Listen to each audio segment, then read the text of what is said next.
the right to demonstrate, the right to assemble, demonstrate, picket, and petition, as provided in Article 37 of the Constitution, must be implemented fully.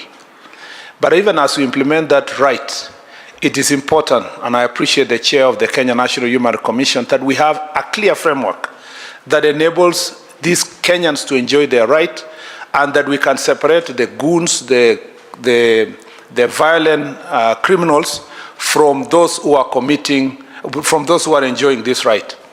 Your Excellency, as part of our efforts to establish Nairobi Metropolitan City, we undertook a study, a visit to the New York Department, Police Department, NYPD, and the London Metropolitan Police Department. One of the questions I asked the leadership, including the Cabinet Secretary, my colleague from Britain, was how are you able to handle this issue of demonstrations? Sometimes we see huge demonstrations happening in New York, in London.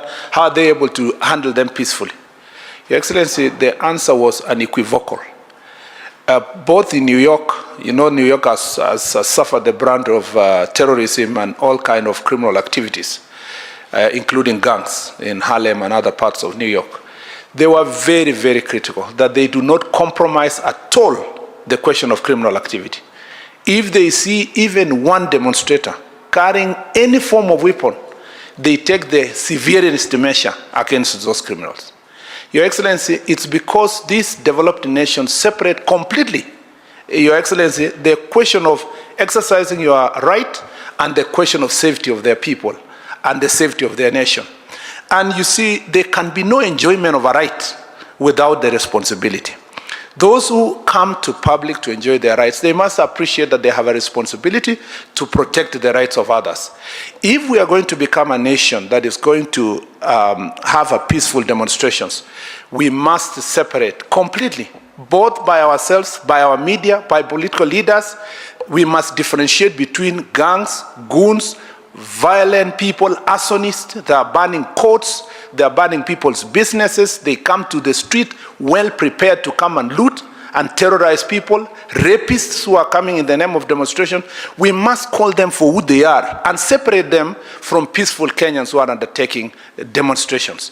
Until the diction, the conversation in the public separates these two people, I find, and I've told journalists, including media editors, I find it very insulting that during news reporting, a reporter sitting somewhere on the streets is public saying, you see, the demonstrators are there, they are burning tires, the demonstrators are throwing stones, the demonstrators now have looted.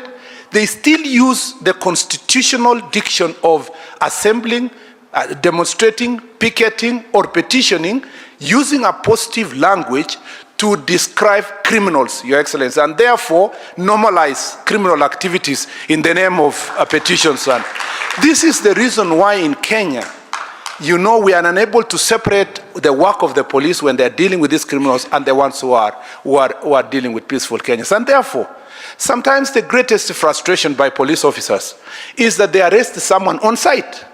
There is a camera showing that this person has banned Kikuyu law courts.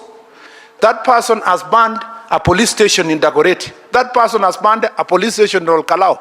They are arrested on site, taken to court. What does the court do?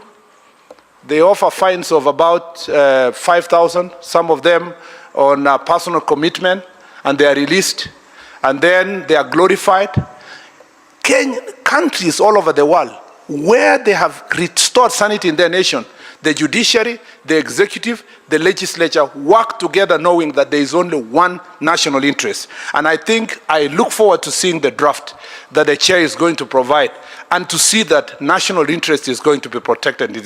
To our friends who led this ministry before us and who are now giving us lectures about how to run the ministry, I want us to have an honest conversation together. Let them come with their statistics of how much they caused havoc and damage to people's lives and the country. And we will come to ours to show them the great progress we have made since this administration came to place in the way we treat the people of Kenya.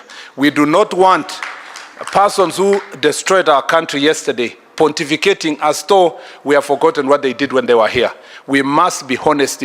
If we want to build a honest country, we must also be honest about those who are in office, but those who are aspiring to hold public office. Your Excellency, as soon as you go to office, you say that the state cannot sanction destruction and killing of its citizens. We must end this practice. And so, Your Excellency, this is not just any other practice. For far too long, people have misunderstood who you are. But in the fullness of time, we are now almost 4 years into your administration. It's becoming clear that you are very thoughtful, you are very concerned about the citizens of this country.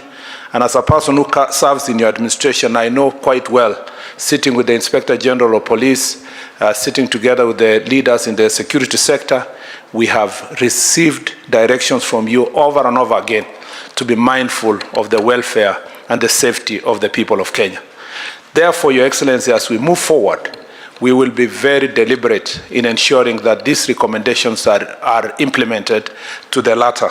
I want to appreciate the Kenya National Human Rights Commission, the panelists, for capturing everybody, citizens who are victims and the police who became victims.